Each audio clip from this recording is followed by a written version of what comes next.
Vampire cult. It was the 1990s. Murray, Kentucky. Despite being an alcohol-free town and part of the Bible Belt, it had a few vampire cults. Police say that the so-called vampires never drive but walked in groups at night, often hanging out on corners and near fast food places. Murray is where Rod Farrell grew up. Rod was a member of the vampire family. Vampire law prohibits killing, saying that human life is precious. They believe that they need to drink blood in order to survive. Murray. M-U-R-R-A-Y.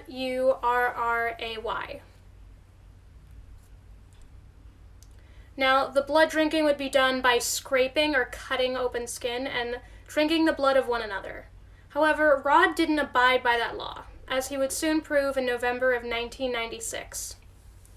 Now, born in 1980, Rod Farrell had a rough childhood. He was raised by his mother, Sandra Gibson. He never knew his father, a man named Rick. Sandra said that they had been in the same homeroom and were dating a year before she got pregnant. They were married shortly after, but divorced a year later. He was sexually abused by another family member. In 1992, Rod became what he called engrossed in the darker side of life. He looked to a man named Jaden as a father figure. He met Jaden in 1995. They were both 15 years old. Jaden introduced him into the vampiric way of life. Jaden was the leader of a cult.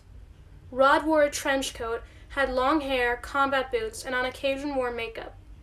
He claims he did it just to express himself.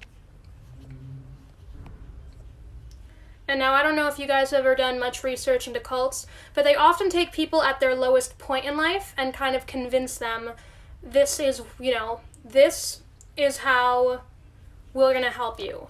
Like, if you're somebody who has nowhere to turn to, they'll often take people who are just divorced, just whatever, motionless, and in Rod's case, he was sexually abused. He had his single mom, did not know his dad, wanted a father figure, and he found the vampiric way of lifestyle and the idea that he could become better somehow. Like, cult leaders always have to convince people that they're somehow more than human, whether it be that they're from another planet, that they're a reincarnation of a god, that they're a child of a god, that they're something. They have to convince that they have some sort of ability, and Jaden convinced him with the vampiric he could kind of read minds, he could do all these things that normal humans couldn't, and whether or not he meant to, he formed a cult. Ethan. Now, during his senior year, one student who was still into the vampiric lifestyle claims that people wanted him and Jaden to fight. Rod found himself wanting to be involved in the darker side of life even more. In January 1996, Jaden invited Rod to become a vampire. Jaden took Rod to a tree where all the chosen ones had been made by their sires, or their makers. Jaden took out a blade, and Rod cut 3 slits on his left arm, and Jaden drank from him. Jaden then cut slits on his arm, and Rod drank from him. They sat in quiet meditation for 4 hours before they left. A member of one cult, who says his family name is Gabriel, claims that going 2 weeks without feeding off of blood would be like being drunk. They see themselves as a different race, like a higher form of evolution, more sexual than humans. Gabriel is Jaden's younger brother. The 2 members, biological siblings, left high school at 16 with no career goals in sight. The 2 spend their time playing role-playing games with the cult. Rod became a member of Jaden's vampire family. Being a member requires total loyalty and obedience. People in the family weren't secretive about what they did. They donned black clothing and went out together. Their drug usage, sexual activities, and blood-sucking, all along with the way of how they dressed, made them the subject of rumors in the small Kentucky town. While on a walk through the trailer park, Jaden and Rob were talking about each other's problems in life, trying to see if they could help solve them. As they reached the end of the trailer park, Rod picked up a kitten, and, he started to pet it, but it clawed him. So Rod held the kitten by its back, by its neck, and slung it as hard as he could against a tree. The kitten died, and Rod said, "I'll do anything for a thrill." One member says that is when he pulled back away from the friendship of Rod. On October 14th, 1996, this man was brutal. And for those of you who don't know, hurting or torturing animals, especially like small animals, is often a sign of psychopathy, any sort of like antisocial personality disorder, when people find out that a child is hurting smaller animals, not just like ants, but kittens, mice, torturing them, that is often when it is highly recommended for parents to get them evaluated, because that is a sign that since the animal provides nothing of use to them personally as far as they can see, they often kill it or they torture it. Because it is seen as useless, it gives nothing to them, they don't want anything to do with it. They think it is useless. They get rid of it. They want that feeling of control. On October 14th, and fair warning, this gets really depressing if you're an animal lover like me or just have any sorts of empathy. Yeah. I was just going to say you might want to mute it I'll point to you for when you can mute it, and I'll point to you again if you want to unmute it because it gets really graphic in the next thing. Yep, definite sign. Okay, so I'll point to you again when you want to unmute it. On October 14th, 1996, an animal sanctuary worker, Darla Jackson, came into work to find 30 to 40 dogs running up and down the driveway. A fence had been cut open and rolled out. Darla could see by the grass being flattened, because it was normally about a foot or so tall. Not a foot, but it was usually, I think she said 6 inches in an interview or so. It's not very cut. That several people had done this, so she ran inside, fearing for herself, and called the sheriff. When the sheriff did some searching, he found several puppies that had been brutally mutilated. It was believed that the group tore limbs from the animals and poured the blood on each other. Rod confronted the sheriff, claiming that he could prove he didn't do it. You're good. Rod started to test his strength against Jaden and the rest of the family during a role-playing game. The playing stopped and fighting became a reality. Rod mentioned killing Jaden, to which Jaden picked him up by his neck and slammed him against the brick wall. Rod said at the time he enjoyed it most, but he was uncontrollable. Rod started taking drugs, mostly weed and acid, but occasionally other things, and very often cocaine, which he became very violent on. Rod was banished from Jaden's family. Rod became friends with a 15-year-old named Michael, who was crossed over by Rod. They often hung out on train tracks, calling it the thinking spot. Their cult grew as they recruited more teens. Michael claims occasionally they joked about killing but never actually planned or meant anything. They just wanted to escape Murray. Heather Wendell was an old girlfriend of Rod. She lived with her parents in Florida. The two had talked on the phone for months. From what Rod claims, Heather asked him to come to Florida to kill her parents and help her escape her hellish home life.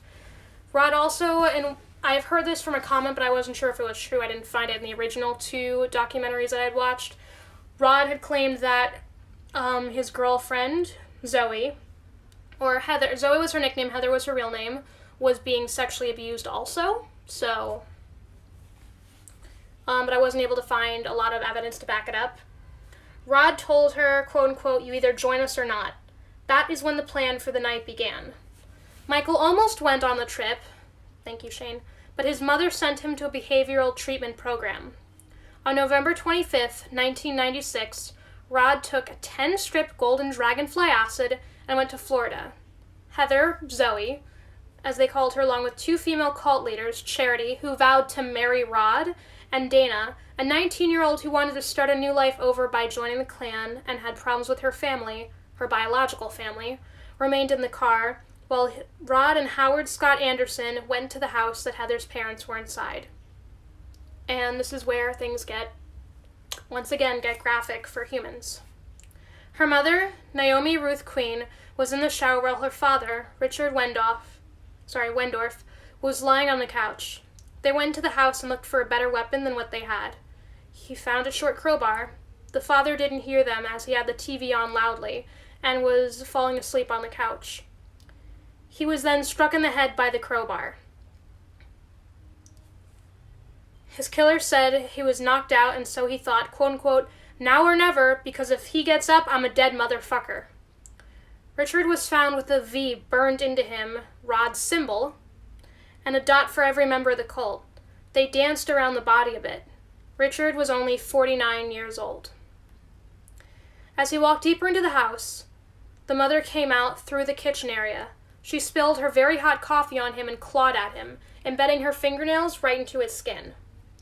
He bashed the back of her head with a crowbar. They stole their keys and their car, and their bodies were discovered by their other daughter, Jennifer Wendorf, who had just come back from work. Thank you for following. She saw her father's body on the couch, wondering where his face went amongst all the blood. And seeing her mother's body in the kitchen, Jennifer lived in fear, saying that, quote unquote, "If he could do that to my parents, what could he do to me?" She moved in with her father's twin brother, Bill, who she said she saw cry every night. They were very much loved by their family, who were very, very affected by their deaths. And I am sorry that I was not able to find more information about them. But it was obvious that people did care about them very much. The cult planned to get an apartment in New Orleans together. They wanted to be amongst others who had blood-drinking rituals, so they stayed at a street called Chicken Man. While unarmed, they walked down a street together and were stopped by a cop. It was suggested that they go back the other way unless they were armed, because New Orleans is notorious for having robberies, despite how friendly it is. Rod claimed that they were meeting up with a friend who was down that way, the way that they originally had been going. He planned to break into an apartment, and they took some of the change that they found in the apartment and used it for gas and weapons. Rod got a crossbow, some arrows, and some bullets that he thought might fit a gun that he took. Dana said, who was one of the female cult members, the oldest one, who was 19, said she knew that if she tried to leave, he would likely kill her. Charity called her mom, but Rod was always with her when she was on the phone. Charity's mom claimed she would line her some money, but it was obviously a setup. 3 days later, after their initial kill, the cult was found by police in Baton Rouge, Louisiana. While many of them used their long hair to hide from cameras, Rod, being the cocky person he was, stuck his tongue out, thinking he would be fine. Only Heather seemed to be upset. She said it was like her whole world was gone. Member Scott was sentenced to life without parole. However, his sentence has been shortened, and it is likely he will be out by 2032. The two female members accepted a plea bargain of 10 and 17 years. Heather was later freed. Charity was the person who got 10 years, and she was later caught drinking another inmate's blood. At the murder trial, Rod's father, who was tracked down and made to testify, spoke. Rick, the father, was only there one day and would not speak to his son. He referred to him as the child. This caused Rod to cry, something he didn't do very often. He was 18 years old when he was sentenced to the electric chair, making him the youngest person to be sentenced to death in Florida. The killer said that the electric chair was like a throne of death, and being killed by it didn't bother him, as he wondered what it would be like to experience death through it. He said he longed for death and honestly thought he was going to hell. His mother moved to Florida to be closer to him, and she was charged and out on parole for soliciting sex with a minor. One fan of Rod, who dressed up like one of his fantasies, a bleeding devil, her name was April Shy Doden, left her 3 children in her mother's custody to join a carnival. There was a documentary in the 1990s where that is where she was dressed up. If you're interested, there have been several documentaries about this. I would suggest you maybe watch them if you want to learn more. Rod was supposed to be executed in 2005, but he was instead sentenced to life, where he still remains. A judge in a 2020 hearing said that he was irreversibly corrupt. Quote unquote, "The pain will never go away," Jennifer Wendorf said at the 2020 trial. "Life was perfect before the murders. I had a scholarship to FSU, great friends. I was co-captain of the cheerleaders. I had been promoted at my part-time job at Publix. I was able to save money and even pay some of my bills. My life was so full. I had love. I had it all. Until I had nothing." And that is the end of the vampire murders. Thank you.